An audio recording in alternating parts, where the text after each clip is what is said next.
Assalamualaikum warahmatullahi wabarakatuh. Pada kesempatan kali ini kami akan mempresentasikan tentang proyek kami, yaitu laporan proyek restoran atau kafe yang sedang kita kerjakan pada kesempatan kali ini. Untuk yang pertama, saya akan membahas tentang latar belakangnya.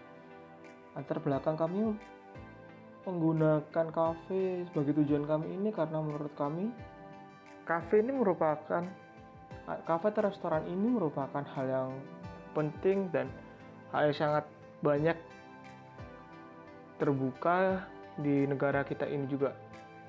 Dan sepertinya banyak kafe dan restoran ini belum punya website, sehingga kebanyakan dari mereka hanya memiliki untung yang kecil dan hanya sedikit orang yang tahu. Lalu kami menawarkan sebuah website pada restoran atau kafe yang bernama Sedap Malam. Tujuannya lah untuk mendapatkan keuntungan yang lebih banyak, dan keuntungan itu nantinya juga akan dijelaskan pada kesempatan yang dibawa oleh rekan saya. Lalu kita ke rumusan masalah. Rumusan masalah kami adalah restoran Sedap Malam ini dirasa kurang maksimal ketika hanya mengerjakan pekerjaan mereka secara manual atau tanpa aplikasi. Banyak sekali pelanggan yang seringkali kecewa karena kurang cepatnya pelayanan restoran Sedap Malam. Selain pelanggan, pegawai di restoran Sedap Malam juga seringkali mengalami kesulitan untuk melakukan pendataan terhadap makanan dan laporan keuangan. Tujuan dari pembuatan sistem yang berbasis website transaksi dan pelaporan pada restoran Sedap Malam ini adalah untuk mempermudah pelanggan dalam memesan makanan dan memudahkan pegawai untuk melakukan pendataan terhadap sisa makanan dan laporan keuangan nantinya. Lalu kita akan masuk ke project team. Di project team ini ada 5 orang yang bekerja. Yang pertama ada Dani yang mengerjakan bagian system request dan visibility analysis. Lalu ada Nizar di bagian function dan non-function requirement. Lalu ada Aldo di use case dan activity diagram. Yang keempat ada Indra. Indra mengerjakan kelas dan sequence diagram. Lalu yang terakhir adalah Owen. Owen mengerjakan bagian prototype dari website ini sendiri nantinya. Lalu kita pergi ke metodologi pengembangan sistem atau software. Pengembangan sistem atau software ini membutuhkan analisa kebutuhan sistem, yaitu melakukan peninjauan ulang ke sistem lama dan menggunakan aplikasi ataupun manual agar dapat diperbarui dan lebih dikembangkan lagi ke depannya. Lalu di desain. Di desain ini kita diharuskan untuk merancang arsitektur sistem dan fitur-fitur untuk program sistem. Ketiga ada pengujian. Hasil rancangan dari sistem itu nantinya dalam bentuk prototype yang akan dijelaskan oleh Owen nantinya. Implementasi perancangan program harus menginformasikan tentang fungsi-fungsi aplikasi program itu nantinya. Lalu kita akan berpaling ke sistem request dan visibility yang akan dijelaskan oleh Dani. Di sini saya akan menjelaskan tentang sistem request dan visibility. Yang pertama, sistem request.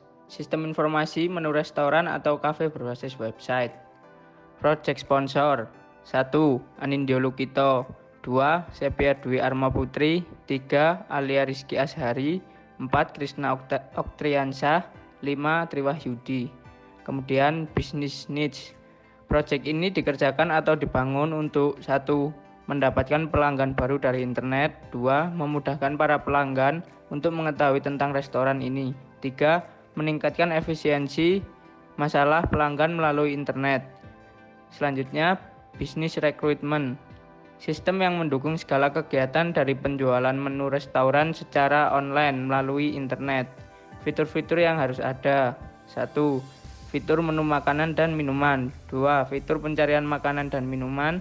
3. Fitur pemesanan makanan dan minuman, atau bisa langsung dari pihak restoran atau menggunakan pihak lain. 4. Fitur pembayaran.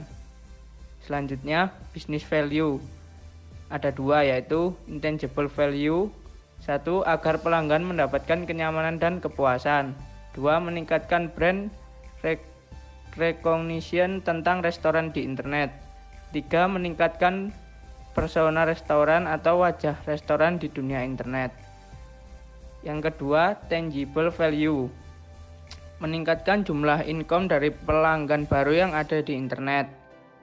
500 juta peningkatan dari pelanggan baru dan 750 juta peningkatan dari pelanggan lama. Hitungan per tahun. 2. Mengurangi biaya operasional karena adanya komplain dari pelanggan. 50 juta pengurangan biaya operasional dalam bentuk telepon ataupun SMS untuk menangani komplain dari pelanggan. Selanjutnya, visibility analysis. Visibility analysis yang pertama yaitu kelayakan teknis. Secara umum, sistem restoran secara online ini bisa dikatakan layak meskipun memiliki beberapa resiko pada teknisnya, yaitu resiko berhubungan dengan penggunaan aplikasi, resiko sangat tinggi. Divisi marketing masih belum terlalu familiar dalam menggunakan sistem penjualan online pada website restoran ini. 2. Divisi IT atau teknologi memiliki pemahaman atau logika yang baik mengenai sistem penjualan offline, namun memiliki sedikit pengalaman untuk dapat mengembangkannya. Selanjutnya, resiko berhubungan dengan penggunaan teknologi, yaitu resikonya sedang. Divisi marketing kebingungan atau belum cukup pengalaman dalam menggunakan web penjualan. Divisi IT memiliki pemahaman yang cukup mengenai hal-hal yang akan digunakan pada web nantinya. Resiko berhubungan dengan pengembangan proyek, resiko rendah. Perusahaan pengembang memiliki setidaknya 25 pengembang website. Proyek akan dikerjakan oleh 5-6 pengembang dengan estimasi waktu 12 bulan. Selanjutnya, kelayakan ekonomi. Cost benefit analysis telah dilakukan. Sistem penjualan online pada website restoran ini memiliki peluang yang baik untuk bisa meningkatkan pendapatan restoran. Return on investment atau yang disebut ROI setelah 6 tahun mencapai 52%. Break even point atau BEP 3,5 tahun. Total keuntungan setelah 6 tahun yaitu 1 miliar. Selanjutnya, kelayakan organisasi. Secara organisasi, resikonya rendah. Tujuan dari pengembangan sistem penjualan online pada website restoran adalah meningkatkan penjualan restoran, dan ini selaras dengan kebutuhan pokok manusia, salah satunya berupa makanan. Kedua, project champion dari pengembangan sistem penjualan online pada website restoran. Banyak food vlogger berdatangan karena ketertarikan yang disuguhkan di website online restoran. Sekian. Sistem analisis dan desain. Di bagian sistem analisis dan desain, kami akan menjelaskan tentang dua subbab. Yang pertama adalah functional requirement dan non-functional requirement. Kebutuhan fungsional atau functional requirement adalah kebutuhan yang berisi tentang proses-proses apa saja, layanan apa saja yang nantinya harus disediakan oleh sistem.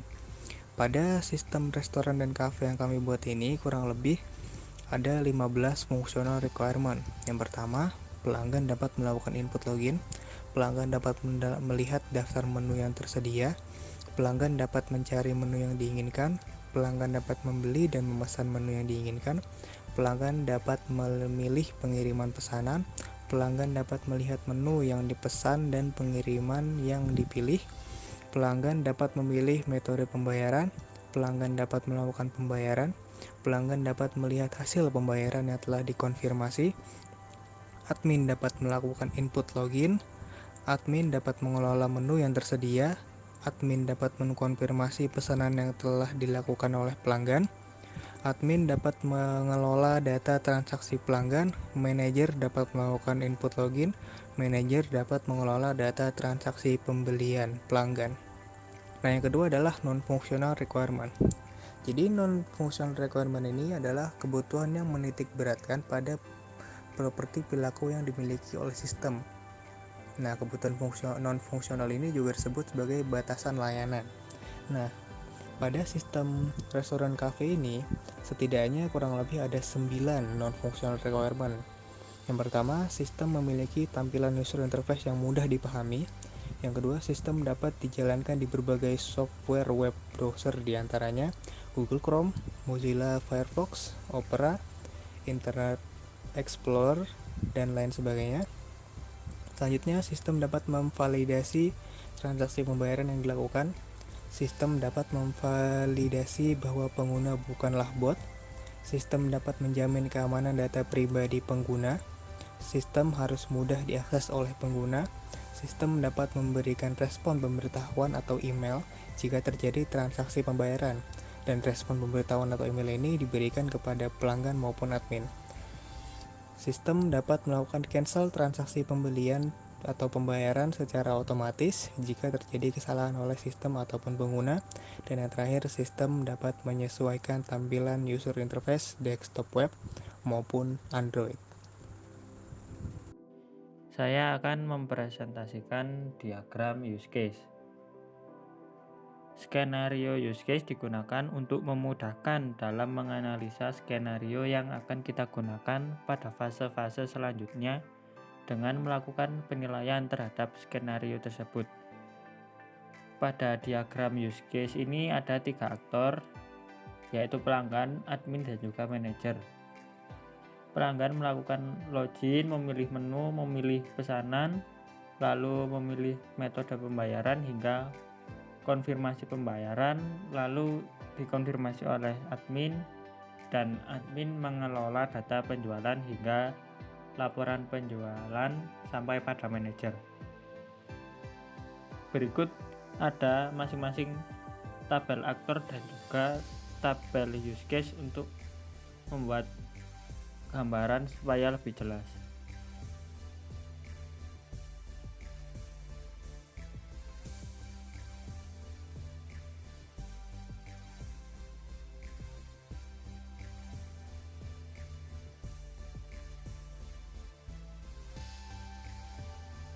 Lalu selanjutnya ada activity diagram.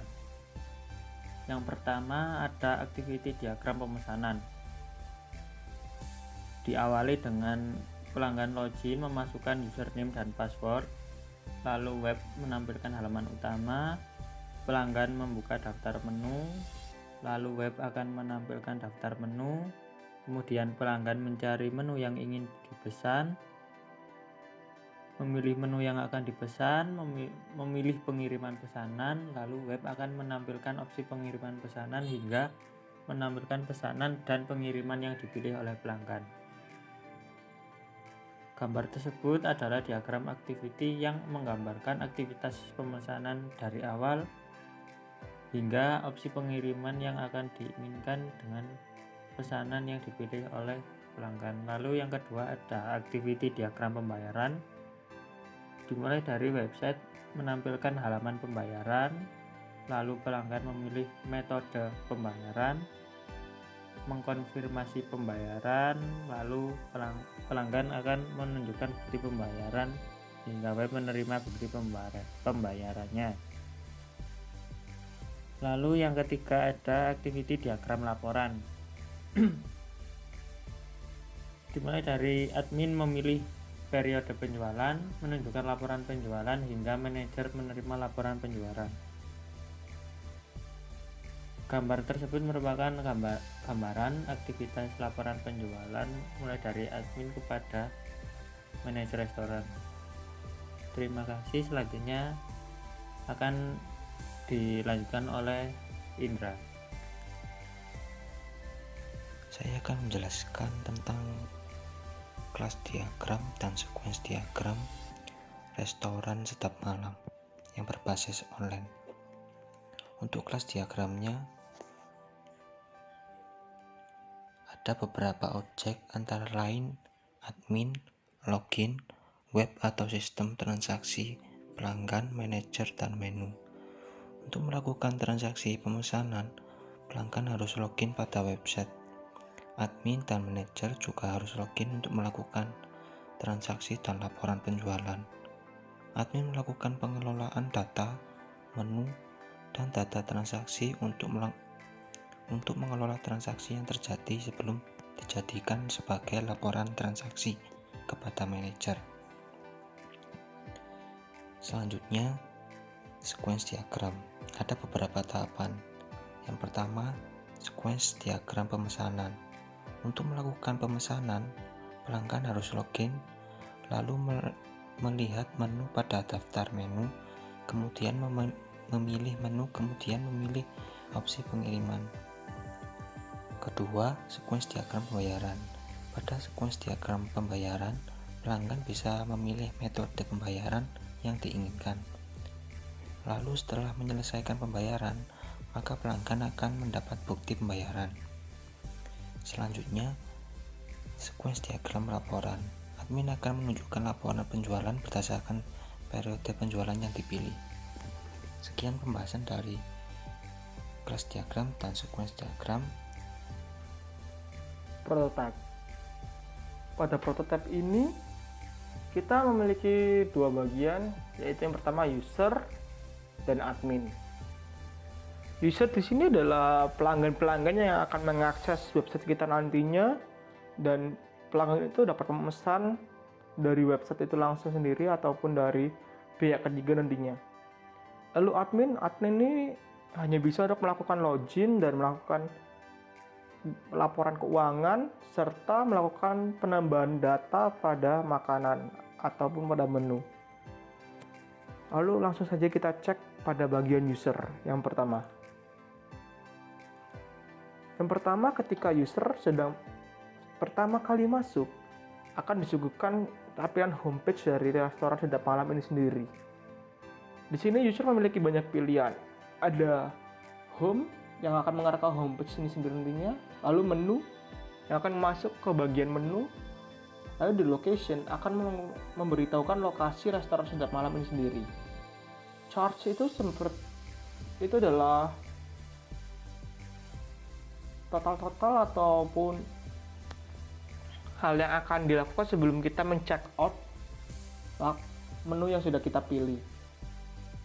Lalu biasanya orang-orang akan langsung mengetik pesan, soalnya ada button pesan yang sudah ada di tampilan homepage, itu memberikan lebih simple.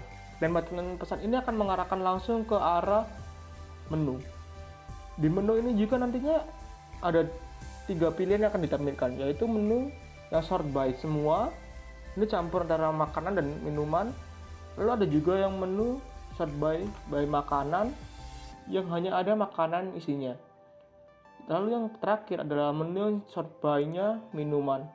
Di menu ini nantinya ada isinya minuman. Lalu jika kita sudah memilih menu-menu yang akan kita beli, kita akan dimasukkan ke charge. Charge ini isinya adalah pesanan, nama-nama pesanan, dan jumlah yang akan kita beli nantinya. Jumlah ini adalah banyaknya menu yang akan kita beli. Lalu ada harga dan total. Harga ini adalah harga awalnya, dan total adalah jumlah dari harga dikali jumlah beli kita nantinya. Lalu di bawah ada subtotal juga nantinya. Subtotal ini adalah total keseluruhan dari kita akan membayarnya itu berapa. Lalu ada button bayar untuk membayar semua tagihan yang akan dikenakan pada kita. Lalu kita akan cek lagi di menu location. Di location ini sudah terlihat ada aplikasi Google Maps yang disertakan untuk mempermudah orang-orang mencari restoran sedap malam ini sendiri. Jika orang-orang kesulitan membaca Google Maps, juga ada lokasi biasa, yaitu Warung Sedap Malam, Jalan Sugegura nomor 41B. Buka setiap hari Senin sampai Sabtu pukul 8 pagi hingga 12 malam. Lalu ketika user sudah selesai, kita akan masuk ke bagian admin. Di admin ini hanya bisa diakses oleh para pegawai dan manajer ya. Pada halaman admin yang pertama kali akan muncul adalah halaman login. Login ini sendiri ada username, password, dan button login. Username dan password adalah yang hanya dimiliki oleh pegawai dan manajer. Dan pelanggan tidak akan bisa mengakses ini karena pelanggan tidak punya hak akses terhadap admin pada restoran sedap malam. Ketika mereka sudah menyelesaikan login pada halaman login ini dan memasukkan username dan password, mereka akan langsung diarahkan ke homepage admin.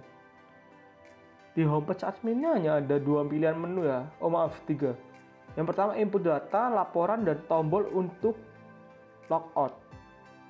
Kita akan langsung aja masuk ke input data. Di input data ini nantinya para admin akan disuguhkan yang pertama ada kode menu, nama menu, jenis menu, harga menu. Kode menu ini nantinya adalah yang akan kita gunakan sebagai kode unik atau primary key nantinya di database-nya. Nama menu adalah yang ditampilkan pada halaman menu di user seperti nasi goreng, bakmi goreng, cilok bakar, dan lain-lain. Jenis menu ini akan masuk ke bagian menu untuk bagian sort by. Apakah menu masuk ke makanan atau minuman. Lalu harga seperti biasa hanyalah keuangan biasa. Lalu di sini ada fitur untuk menambahkan foto atau bisa dibilang itu adalah untuk menarik pelanggan agar lebih tahu ini adalah foto makanan atau minuman yang kita sajikan. Jika sudah langsung kita klik input aja. Lalu yang kedua adalah laporan.